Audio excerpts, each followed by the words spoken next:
Hello, very good afternoon. कैसे आप लोग? सब बल्ले बल्ले, खैरियत, टकाटक। राजस्थान के प्रमुख राजवंश मेवाड़ राजवंश चल रहा है और इसमें एमसीक्यूज महाराणा प्रताप पर हम आज करेंगे। महाराणा प्रताप हमने क्लास में करवा लिया है। आपको लग रहा होगा कि बहुत लंबा चल रहा है, लेकिन मैंने आपको पहले ही कहा था कि जितने भी प्रमुख युद्ध हैं और साथ ही साथ राजपूतों का मुगलों से जो प्रतिरोध है या मुस्लिम शासकों से जो प्रतिरोध है वो भी अपन इसी के साथ में कर रहे हैं, ताकि अलग से कुछ करने की जरूरत ना पड़े। क्योंकि पूरा इतिहास पढ़ रहे हैं तो फिर अलग अलग करने की क्या जरूरत है ना। इसलिए थोड़ा सा वक्त लग रहा है इसमें, पर निश्चिंत रहिए, हो जाएगा ये। तो आज हम महाराणा प्रताप के ऊपर जो क्लास ली थी हमने पहले, उस पे एमसीक्यूज करेंगे। तो चलिए शुरू करते हैं। पहला सवाल यही है कि महाराणा प्रताप का जन्म कहाँ हुआ था। अब इस एक ही प्रश्न के अंदर दो प्रश्न है। ऑप्शन के अंदर देखो, उनकी डेट ऑफ बर्थ भी दी हुई है और स्थान भी दिया। तो आपको सही कूट का चयन करना है। बादल महल में 9 मई 1540 को, गोगुंदा में 9 मई 1540 को, या बादल महल में 11 मई 1540 को, गोगुंदा में 11 मई 1540 को। इसका मतलब ये आपको स्थान के साथ साथ में तारीख भी पता होनी चाहिए। क्लास के अंदर मैंने बताया था कि 9 मई का जो दिन है उस दिन महाराणा प्रताप की जयंती मनाई जाती है और राजस्थान सरकार के अंदर, राजस्थान सरकार द्वारा इसका अवकाश घोषित किया जाता है इस दिन। तो बस 9 मई तो याद रखना ही है, 1540 भी आप याद रख लो तो बस काम हो जाएगा। अब आपको करना है इसमें से क्या, इन दोनों ऑप्शन में से सही का चूज करना है। 9 मई तो आपको पता लग गई, बादल महल में हुआ था या फिर गोगुंदा में हुआ। तो क्लास में डिस्कस किया था, काफी इंपॉर्टेंट है, कई बार पूछा भी जा चुका है। बादल महल के अंदर इनका जन्म हुआ था, कुंभलगढ़ में जूनी छतरी, जूनी कचहरी। ठीक, बादल महल की जूनी कचहरी, उसके अंदर 9 मई 1540 को महाराणा प्रताप का जन्म हुआ था। आंसर हो जाएगा इसका ए। उदय सिंह का भटियाणी रानी, जिसको धीरबाई भी कहते हैं, से विशेष अनुराग होने की वजह से उन्होंने अपने किस पुत्र को अपना युवराज बनाया। महाराणा प्रताप से पहले ही इन्होंने किसी और को युवराज बना दिया था। महाराणा प्रताप सबसे ज्येष्ठ थे। महाराणा उदय सिंह की 20 रानियां और 17 पुत्र थे। इसमें से महाराणा प्रताप सबसे बड़े थे, तो स्वाभाविक सी बात है उत्तराधिकार उनको ही मिलना था। लेकिन भटियाणी रानी धीरबाई का विशेष अनुराग था महाराणा उदय सिंह, तो उन्होंने उनके अनुग्रह पे, धीरबाई के अनुग्रह के ऊपर अपने बेटे यानी कि जो धीरबाई से उत्पन्न हुए थे उनको युवराज घोषित कर दिया था। तो वो कौन थे? जगमाल, शक्ति सिंह, राजा राम या जगराम। तो हमने बताया था क्लास के अंदर ये जगराम थे, जगमाल सॉरी, ये जगमाल थे। और जैसे ही क्या है, महाराणा प्रताप ने और इनके भाई थे शक्ति सिंह, इन्होंने विरोध किया। फिर अखेरा सोनगरा वगैरह आए और जैसे ही वो पहुंचे तो तुरंत जगमाल को हटा करके महाराणा प्रताप को राजा स्वीकार कर लिया गया। लेकिन महाराणा प्रताप से पहले जगमाल को युवराज घोषित कर दिया। महाराणा प्रताप का राज्याभिषेक कहाँ हुआ था, ये भी हमने बात की थी। ये प्रश्न वो है जो आए हुए हैं, आते रहते हैं, फिर आएंगे, ये कभी नहीं रुकने वाले। ये प्रश्न कहाँ हुआ था? गोगुंदा में, कुंभलगढ़ में, अचलगढ़ में, चित्तौड़ में। तो चित्तौड़ को तो छोड़ ही दो, अचलगढ़ को भी छोड़ दो, कुंभलगढ़ और गोगुंदा। तो कुंभलगढ़ के बादल महल में तो जन्म हुआ है ना, और गोगुंदा के अंदर इनका राज्याभिषेक किया गया। तो सही आंसर हो जाएगा इसका गोगुंदा ए। यहां पे इनका राज्याभिषेक किया गया। ठीक है, 32 वर्ष की आयु में। तो वहां पे हमने तारीख भी दी हुई है, अगर आपको ठीक से याद हो तो, है ना। अब ये जो जगमाल था, ये जैसे ही राजा बने महाराणा प्रताप मेवाड़ के, तो ये अकबर के खेमे में चला गया था, है ना। अकबर ने फिर इसको जो भीलवाड़ा के जहाजपुर और आंधी, आंधी एक जगह है जो जयपुर में के पास भी पड़ती है, दौसा और जयपुर के मध्य में पड़ती है ये, तो इसने भीलवाड़ा के अकबर ने जहाजपुर और आंधी की जागीर जगमाल को सौंप दी। जहाजपुर दिया था, बाद में आंधी भी दे दिया, लेकिन ये मारा गया था। तो ये कहाँ मारा गया, किस युद्ध में मारा गया? दातानी के युद्ध में, दिवेर के युद्ध में, हल्दीघाटी के युद्ध में, या कुंभलगढ़ के युद्ध? तो क्लास में मैंने बताया था ये दातानी के युद्ध के अंदर मारा गया था, सिरोही में।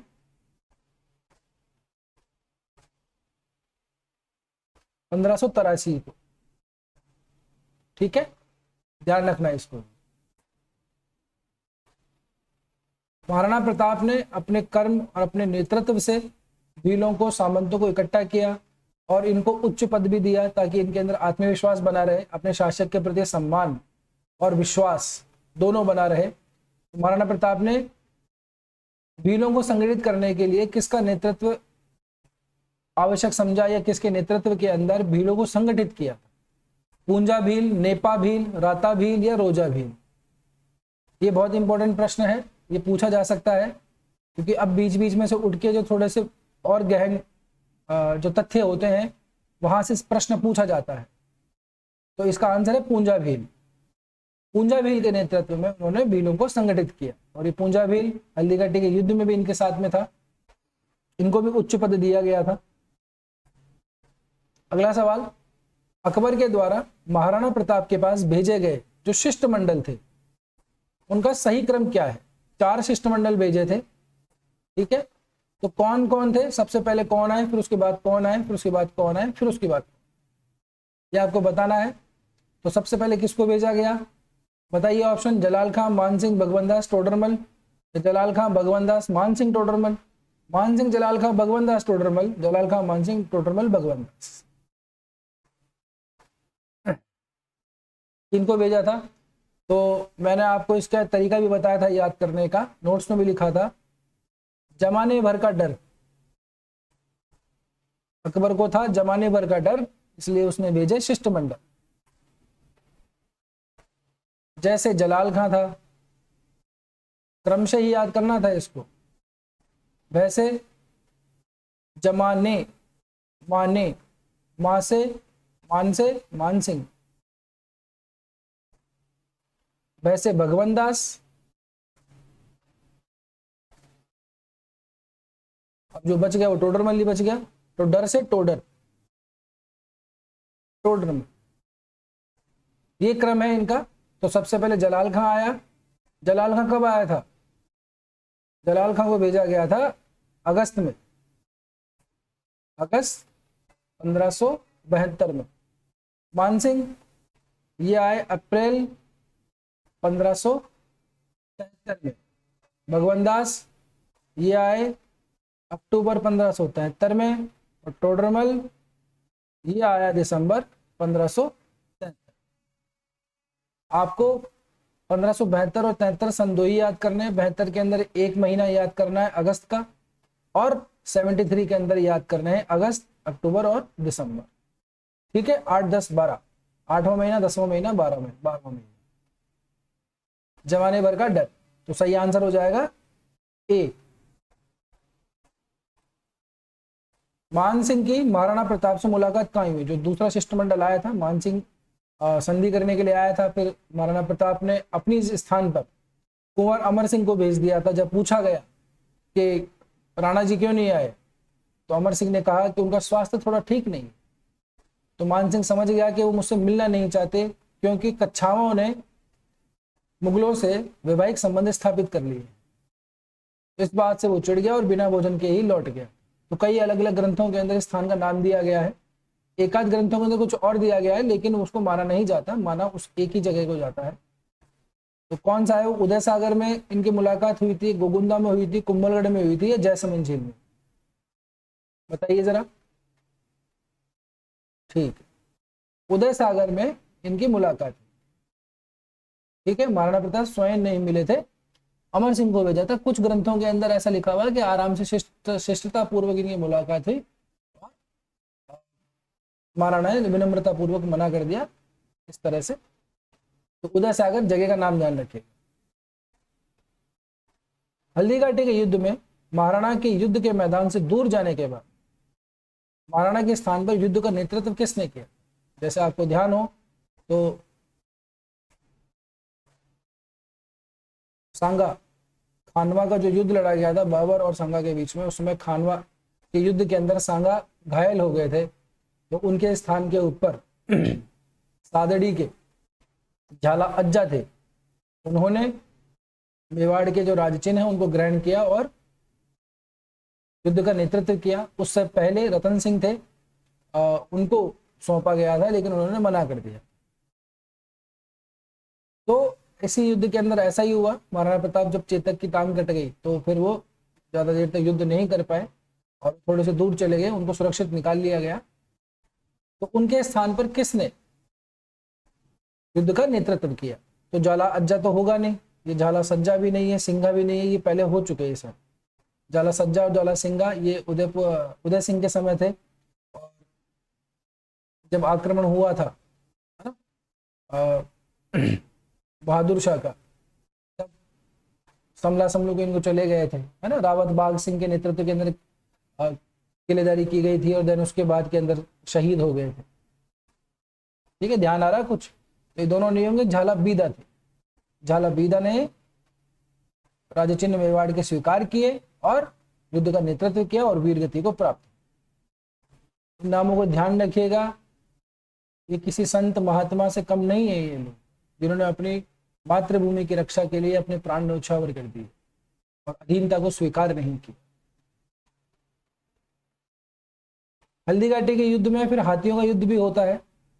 उस हाथियों के युद्ध में मानसिंह, हाथियों का युद्ध होता है, इसलिए प्रश्न थोड़ा इंपॉर्टेंट है। अलग अलग जगह के अलग अलग हाथियों के नाम थे, एक आध बार प्रश्न पूछा हुआ भी है, डायरेक्टली ऐसा नहीं पूछा हुआ लेकिन थोड़ा कूट मिलाने से संबंधित पूछा हुआ है। तो मानसिंह जो था, मानसिंह कच्छावा, उसके हाथी का नाम क्या था, बस इतनी सी बात। मर्दाना, लूणा, रामप्रसाद या रणमदा? तो मैंने क्लास में बताया था, मानसिंह जिस हाथी पे बैठा था उसका हाथी था मर्दाना।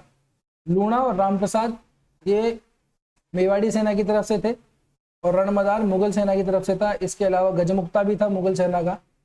ऐसा कई जगह लिखा रहता है कि मानसिंह के दूसरे और अन्य हाथी, तो मानसिंह के हाथी नहीं, एक्चुअली मुगल सेना के हाथी। मानसिंह का तो एक ही हाथी था मर्दाना। रणमदार, गजमुक्ता, है ना, और एक आध नाम और भी हैं। तो ये मुगल सेना के हाथी है, ना कि मानसिंह के। मानसिंह स्पेसिफिक पूछा गया है तो मानसिंह का हाथी का नाम था मर्दाना। आंसर हो जाएगा इसका ए। नीचे हल्दी घाटी के युद्ध के लिए दिए गए विविध नाम तथा उनसे संबंधित व्यक्तियों का नाम दिए गए, आपको सही कूट का मिलान करना। जैसे हल्दी घाटी के युद्ध को खमनौर का युद्ध किसने कहा है, गोगोंदा का युद्ध किसने कहा है, मारवाड़ की थर्मोपल्ली किसने कहा, बदायूनी, अबुल फजल, कर्नल। आपको कूट मिलाना, तो आप सीधा सीधा यहाँ से ये तो मिला ही सकते हो, मारवाड़ की थर्मोपल्ली, है ना। उसने लिखा था कि मारवाड़ हल्दी घाटी के युद्ध मारवाड़ की थर्मोपल्ली, और प्रत्येक जो लड़ाका है वो लियोनाइडस के जैसा है। क्लास में बताया था मैंने, ये थर्मोपल्ली जो है, अगर आपने फिल्म देखी हो 300, वहां से संबंधित है ये। जो 300 सैनिक बहादुर स्पार्टन थे, ये फारसी जो शासक था जरक्सीज, उसके खिलाफ लड़े थे। हजारों की संख्या में, लाखों की संख्या में ये सैनिक थे उसके पास, जरक्सीज के पास में गुलामों की पूरी फौज थी। उसमें अगर डायलॉग रहते वो के उसने कहा था कि जरक्सीज की फौज इतनी कसर है कि जब वो चलती है तो धरती थर्राती है, इतनी विशाल है कि नदियों को पानी बस पी करके सुखा दे। तो उसके सामने सिर्फ 300 और चट्टान बन के तरह खड़े रहे। फिर बीच के अंदर क्या है कि वो भेदिया था, एफियांटिस आता स्पार्टन का, लेकिन थोड़ा सा कुबड़ा टाइप का था, तो उसको उन्होंने सम्मिलित नहीं किया था युद्ध के अंदर। और फिर उसने पीछे से रास्ता बता दिया था कि कैसे एक गांव से चरवाहों का रास्ता आता है, वहां से आप अटैक कर सकते हो। तो ये जो स्थान था जहाँ लड़ाई लड़ी गई थी वो थर्मोपल्ली ही कहलाता है। तो कर्नल टॉड ने हल्दी घाटी को मेवाड़ की थर्मोपल्ली कहा। तो यहाँ से तो मिला ही लोगे आप, तो थर्ड के अंदर सी, थर्ड के अंदर सी, थर्ड के अंदर सी, ये वर्ड, तो इन दोनों में से एक ऑप्शन होगा। अब कंफ्यूजन यहाँ होगा कि बदायूनी ने क्या कहा है कि अबुल फजल ने कहा। तो बदायूनी इसको गोगुंदा का युद्ध कहता है और अबुल फजल इसे कहता है खमनौर का युद्ध। तो ए के अंदर आ गया बी और 2 के अंदर आ गया ए, तो आंसर बन गया हमारा बी। सही आंसर ये रहा। इस तरह से प्रश्न पूछा जाता है, पूछा जा सकता है और पूछा जाएगा। ठीक है, ध्यान रखिएगा इसको, किसने क्या कहा है। हल्दी घाटी के युद्ध में महाराणा प्रताप का सेनानायक निम्न में से कौन था? हकीम का सूर था, झाला बीदा था, झाला मानसिंह था कि रामदास राठौड़ था। तो अपन ने डिस्कस किया हुआ है इसको। इसमें ये जो सूर वंश का शासक था शेरशाह सूरी, है ना, जिसने हुमायूं को हरा दिया था और दिल्ली के ऊपर लगभग 5 साल के आसपास शासन किया था इसने। और इसके दौरान किए हुए जो काम है, खास करके इसने जो एडमिनिस्ट्रेशन से संबंधित काम किए थे, है ना, रेवेन्यू से रिलेट करता हुआ, रेवेन्यू एडमिनिस्ट्रेशन से संबंधित, खेती के लिए संबंधित, मंडी प्रणाली, गल्ला बख्शी प्रणाली, इसने काफी कुछ सुधार किए थे। एक सिस्टमेटिकली फॉर्मेट बना दिया था एडमिनिस्ट्रेशन को चलाने के लिए, तो वो काफी यूजफुल माना जाता है। इसका ही वंशज था, इसका ही पुत्र था हकीम का सूर। इसने क्या है, महाराणा प्रताप की सेना का सेनापति तो था हरावल भाग का।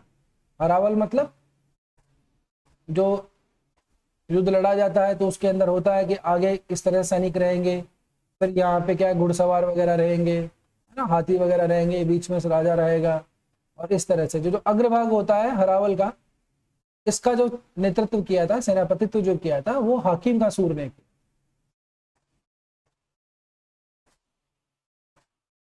ठीक है, तो इसका आंसर हो जाएगा हाकिम का सूर।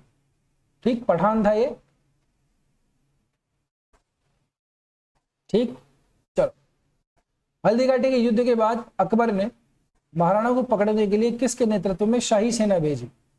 जब हल्दीघाटी का युद्ध हो गया, महाराणा चले गए और फिर वो पहाड़ी के अंदर चले गए, मिल नहीं पाए। कुछ आए भी से इनको ढूंढने के लिए, लेकिन गुरिल्ला युद्ध, छापामारी युद्ध की जो रणनीति थी उससे मुगल सेना परेशान होकर के वापस लौट गई। फिर एक शाही सेना अकबर ने भेजी थी, खुद अकबर खुद आया था।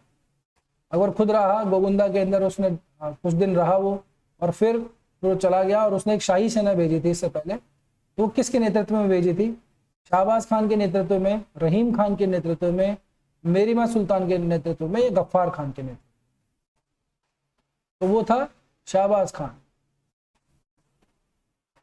ठीक है, इसने कई बार अटैक किया, देन फाइनली क्या है, इसने जो कुंभलगढ़ का जो दुर्ग है उस पर इसने नियंत्रण स्थापित कर लिया था, लेकिन राणा को ये पकड़ नहीं पाए। महाराणा प्रताप ने कुंभलगढ़ का जो युद्ध हुआ था उसमें किसी और को किलेदारी संभला करके, क्योंकि काफी दिन तक डेरा डाला गया, रसद पानी की समस्या हो गई, फिर महाराणा प्रताप सुरक्षित तरीके से पहाड़ी की तरफ चले गए थे। तो शाही सेना भेजी गई थी शाहबाज खान के नेतृत्व में, लेकिन ये भी राणा को ढूंढ नहीं पाए। ठीक है, चलो। इनमें से कौन है जिन्हें मेवाड़ का उद्धारक कहा जाता है?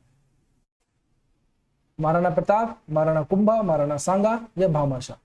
तो क्लास के अंदर मैंने बताया था आप लोगों को कि मेवाड़ के उद्धारक से याद रखिएगा ये कौन है। फोटो भी अपन ने लगा रखी थी उनकी, ताकि आपको ठीक से याद रहे। कुंभा या सांगा या राणा प्रताप से कंफ्यूज नहीं होना। मेवाड़ का उद्धारक भामाशाह को कहा जाता है, क्योंकि इन्होंने अपनी 20,000 जो सोने की मुद्राएं थी वो अपनी निजी संपत्ति की महाराणा प्रताप को युद्ध संचालन करने के लिए प्रदान कर दी थी, जिससे उन्होंने अपनी सेना के लगभग 12 वर्ष तक उसको बनाए रखा है। खान पान की व्यवस्था बनाए रखी 12 वर्षों तक महाराणा प्रताप। ठीक है, कुंभलगढ़ के युद्ध के समय फिर वही बात आ गई, अभी जो अपन कहा थे शाहबाज खान के नेतृत्व के अंदर शाही सेना भेजी गई थी, लेकिन पकड़ नहीं पाया और उसने कुंभलगढ़ पे अधिकार कर लिया था। फिर राणा प्रताप जो है रसद पानी की समस्या की वजह से चले गए थे जंगलों के अंदर। तो राणा प्रताप ने किसे किले का भार सौंपकर पहाड़ों की ओर निकल गए। कौन था वो? मानसिंह सोनगरा था, झाला बीदा था, रतन सिंह सोनगरा था, या झाला मन्ना था? देखिए, पुरानी जो राजस्थान अध्ययन की किताबें हैं उसके अंदर हल्दीघाटी के युद्ध में जो राजचिन्ह ग्रहण किए गए थे महाराणा प्रताप के युद्ध से दूर होने के बाद में, उसका नाम झाला मन्ना दिया हुआ, लेकिन वो संशोधित हो चुका है। अभी ये नाम नहीं है इस तरह से, तो उसमें वहां पे झाला बीदा ही मानना है। ठीक है ना, तो झाला मन्ना ये नहीं होगा। रतन सिंह सोनगरा ये भी नहीं होगा, ये राणा सांगा के टाइम था।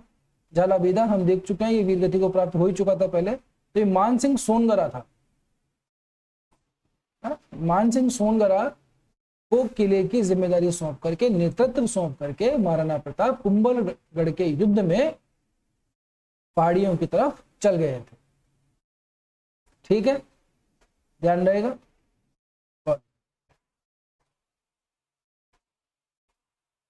अब कर्नल टॉड ने किस युद्ध को प्रताप के गौरव का प्रतीक बताया? महाराणा प्रताप के गौरव का प्रतीक किस युद्ध को माना जाता है? हल्दी घाटी के युद्ध को, दिवेर के युद्ध को, कुंभलगढ़ के युद्ध को, दतानी के युद्ध को। दतानी का युद्ध तो कैंसिल कर दो, वैसे ही इसमें मत है ही नहीं, मतलब जगमाल से संबंधित है ये तो, है ना। अब कंफ्यूजन हो जाता है यहाँ पे कि हल्दी घाटी का या दिवेर का, हल्दी घाटी का पहला हुआ था, ज्यादा बड़ा नाम हल्दी घाटी का ही है, तो आप इसको टिक कर सकते हो, लेकिन ये नहीं है, क्योंकि इस युद्ध की जो परिणाम है इस युद्ध के वो अनिर्णायक है ना। कम सेना होने के बावजूद भी महाराणा प्रताप की सेना धुआंधार लड़ती रही और ये युद्ध से निकल गए थे सुरक्षित, और मुगल सेना को भी कोई लाभ नहीं मिला। जब वो वापस महाराणा प्रताप की तरफ लौट पकड़ने के लिए भागे तो छापेमारी युद्ध से परेशान हो गए, वापस उनको लौटना पड़ेगा। तो दोनों ही पक्षों की तरफ से अपनी अपनी विजय है ना। एक तरीके से अगर मुगल सेना की विजय मान भी ली जाए तो विजय पराजय की जैसी ही है। तो हल्दी घाटी का युद्ध नहीं है, क्योंकि इसका युद्ध जो है अनिर्णायक। दिवेर का ये जो युद्ध है ना, कब हुआ था ये 1582 के अंदर युद्ध हुआ था दिवेर का युद्ध। दिवेर का युद्ध को महाराणा प्रताप का जो गौरव है उसका प्रतीक माना जाता है। कारण, क्योंकि इस युद्ध के अंदर स्पष्ट रूप से उनको विजय प्राप्त हुई, और कायदे से विजय के जो कारण थे, इनके पुत्र थे कुंवर अमर सिंह। अमर सिंह ने, जो मेरीमा सुल्तान था, क्लास में समझाया था मैंने आपको, मेरीमा सुल्तान के ऊपर ऐसा भाला मारा कि वो उसको चीरते हुए, उसके बदन को चीरते हुए घोड़े के सहित वो आर पार हो गया था वो भाला, जिससे वो ऐसे कैसे स्टैचू बन गया था, बुद्ध बन गया, हिला डुला नहीं। तो उससे पूरी पूरी जो सेना थी वो घबरा गई और मैदान से छोड़कर भाग गई। उसके अलावा और भी छोटी मोटी आसपास छावनियां थी, वहां से जैसे ही खबर फैली सारी मुगल सेना भाग गई और महाराणा प्रताप की जो कीर्ति है चारों दिशाओं में फैल गई। और इसके बाद महाराणा प्रताप ने कभी पीछे मुड़ के नहीं देखा, और उन्होंने चित्तौड़ को छोड़ दें तो लगभग सभी जगह पर मेवाड़ के जो और दूसरे एरिया थे सबके ऊपर पुनः अधिकार स्थापित कर लिया था महाराणा प्रताप। ठीक है, तो दिवेर का युद्ध है जो महाराणा प्रताप के गौरव का प्रतीक माना जाता है। कौन सा इतिहासकार है निम्न में से जिसने हल्दी घाटी युद्ध का आंखों देखा विवरण प्रस्तुत किया है? ध्यान रखिएगा, यहाँ पे शब्द है इतिहासकार, ठीक, आंखों देखा विवरण। तो एक व्यक्ति था उस समय जो था नहीं यहाँ का, पुर्तगाली था वो, है ना। उसने वो युद्ध में सम्मिलित भी हुआ, लड़ाई भी लड़ी, और उसका एक विवरण भी आता है कि जब हल्दी घाटी का युद्ध हुआ तब दोपहर सी हो गई, धूप चमचमाने लगा, सूरज की तीखी किरणों से धूप बहुत ज्यादा, जो सर का जो खून था वो टपकने लग गया था, बाहर आने लग गया था। तो ऐसी स्थिति के अंदर भीड़ में ऐसी हुड़दंग मची हुई थी कि समझना मुश्किल था कि कौन सा पक्ष, कौन सा राजपूत जो है वो मुगल पक्ष से, कौन सा राजपूत है जो महाराणा प्रताप के पक्ष से। तब उसने शाहबाज खान से पूछा कि पहचान कैसे करें कि कौन सा राजपूत है, हमारे पक्ष का है कि उस पक्ष का है। तब शाहबाज खान ने जवाब दिया था कि तुम तो ऐसा करो, वार करते जाओ, चाहे जो मरे, अंत में जो लाभ पहुंचेगा वो इस्लाम को पहुंचेगा, यानी अंत में इस्लाम को लाभ पहुंचना ही है, तुम तो किसी भी पक्ष के राजपूत को मारो, कोई फर्क नहीं पड़ता। इतने घटिया, इतने कमीने किस्म के लोग थे। खैर कोई बात नहीं, पर ये बात बताना जरूरी है, आपको पता होना, स्पष्ट पता होना चाहिए कि, क्योंकि धीरे धीरे इतिहास पढ़ते पढ़ते कई जगह ऐसा आ जाता है कि फला राजा को महान मान लिया जाता है, अकबर को महान मान लिया जाता है, या ऐसे मान लिया जाता है। लेकिन राजस्थान के अंदर महाराणा प्रताप की जयंती के दिन छुट्टी होती है, मान सिंह की जयंती के दिन या अकबर की जयंती के दिन छुट्टी नहीं होती। इस बात को ध्यान रखिएगा। तो जिसका सम्मान होता है, जिसका गौरव होता है, उसी को ही ध्यान में रखा जाता है। तो ये बदायूं नहीं था,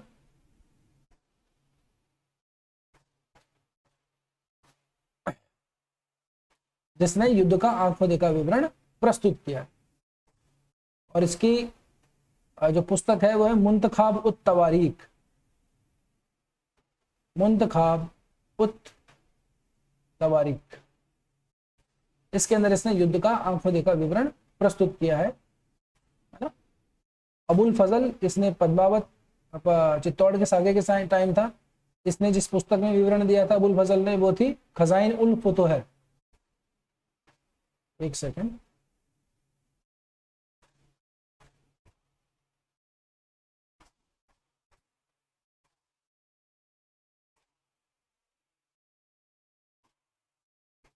वो थी खजाइन उल फुतह, खजाइन उल फुतूह के अंदर उसने विवरण दिया था। किसका? 1303 के अंदर जो अलाउद्दीन खिलजी ने आक्रमण किया था चित्तौड़ पे, उसका। ठीक है, तो बदायूं नहीं था जिसने हल्दीघाटी युद्ध का ऐसा इतिहास का, जिसने आंखों का विवरण प्रस्तुत किया। महाराणा प्रताप की प्रारंभिक राजधानी कौन सी? अब यहाँ पे जो कीवर्ड है वो है प्रारंभिक। अब चावड़ को देखते टिक लगा देते हैं, चावड़ थी।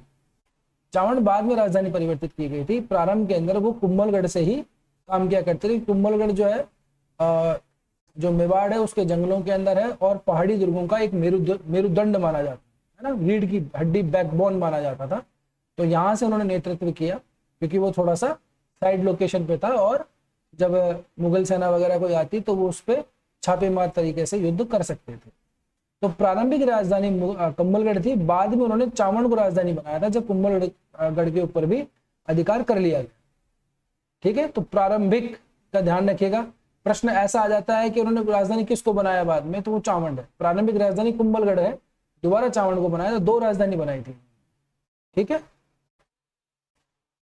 महाराणा प्रताप की छतरी कहां पर है? बांदोली गांव में, या बांडोली भी लिखा जाता है, बांदोली या बांडोली, गोगुंदा में, कुंभलगढ़ में, या बलीचा गांव। तो ये दोनों ही नहीं है, बांडोली गांव, चावंड, यहाँ पे इनकी छतरी बनी हुई है। अंतिम संस्कार इनका यहीं किया गया था और क्लास के अंदर भी मैंने इमेज के थ्रू बताया था आपको। बलीचा गांव के अंदर जो इनका घोड़ा था चेतक, उसकी समाधि बनी हुई है, उसकी छतरी बनी हुई है। ठीक है, चेतक की जो समाधि है वो बलीचा गांव है, जबकि महाराणा प्रताप की जो छतरी है वो बांडोली गांव। ठीक है, चावड़ के पास में, दोनों ही चावड़ के पास। ठीक है, ध्यान रहेगा। तो बस आज के लिए इतना ही, निरंतर बनी रहिए हमारे साथ में। फिर से मिलेंगे अपन अगली कक्षा के अंदर, है ना, आगे इसको कंप्लीट करते हुए। अब जल्दी ही हम मेवाड़ राजवंश खत्म कर देंगे। मेवाड़ राजवंश सबसे बड़ा है, सबसे ज्यादा इंपॉर्टेंट है, और इसके बाद के अंदर हम फटाफट से और दूसरे जो राजवंश हैं उनको समाप्त कर देंगे। ऐसे करके राजस्थान की जो हिस्ट्री है उसको हम प्रयास करेंगे कि जितना हो सके कर दें, कुछ छूटे भी नहीं और सब काम हो जाए। ठीक है, तो तब तक के लिए स्वस्थ रहिए, मस्त रहिए, अपना और अपनों का ध्यान रखिए। जय हिंद, जय भारत।